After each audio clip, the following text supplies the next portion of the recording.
am na bés ñu ne ko Cerno Cheikh El Hadj Omarul Fouti ñu ne ko Cerno ci jihaad bi ñeenti téeméeri xale lu góor dee nañ ci te ku ci ne wattu nga alxuraan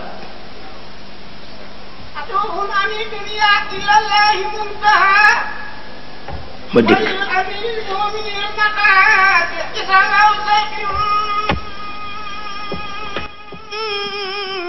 سيدي أقنا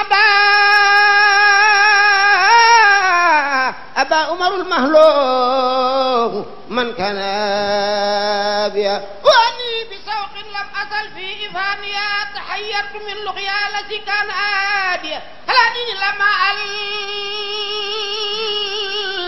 ضيفا مقربا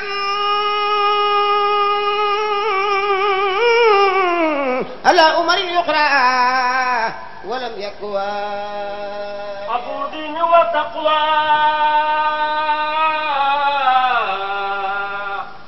أهو صدق والهدى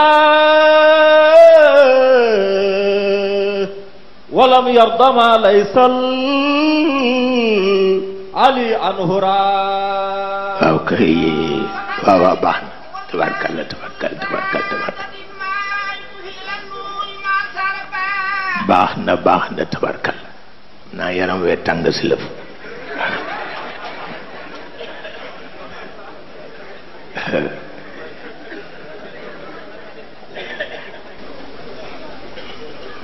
ñu ni ko ñeenti téeméeri xale dee nañu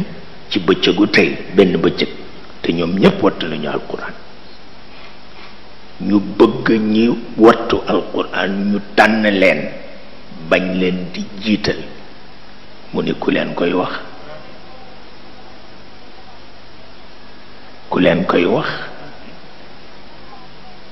du teggin nga fekk nit parce que tari na alquran rek nga ni ko jihaad yi desal gannaaw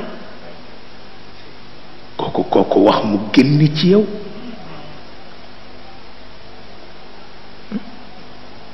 moo tax Cheikh El Hadj Omar li mu def kenn mësu ko gis moo tax qadi ma jaxate kal way ko yaay yaam boobule na al jismu ansaasu wama al qalbu naiya wala laahiya naxnaha wala huwa saaliya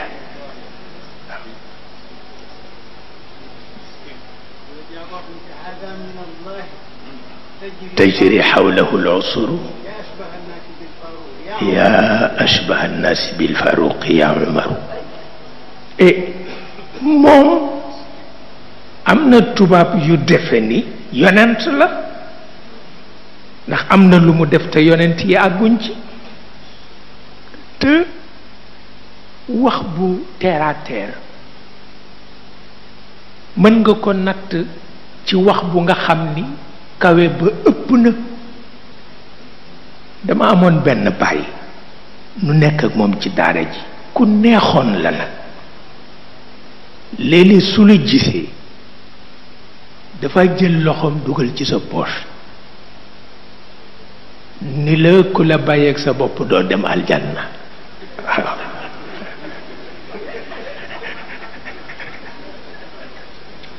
maanaa jox ma li ci poche bi gudd gàtt waaw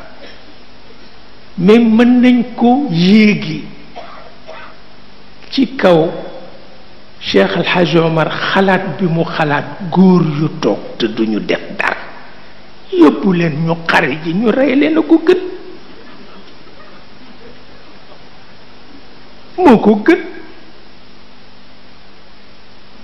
góor ñu toog rekk duñu def dara lu dul di wax rekk ñu ngi ci koñ yi ñu ngi ci mbedd yi ñu ngi ci taatu garab yi ñooñu lay ramasser yóbbu leen ca jihaad ja ñu dee dem aljanna benn yoon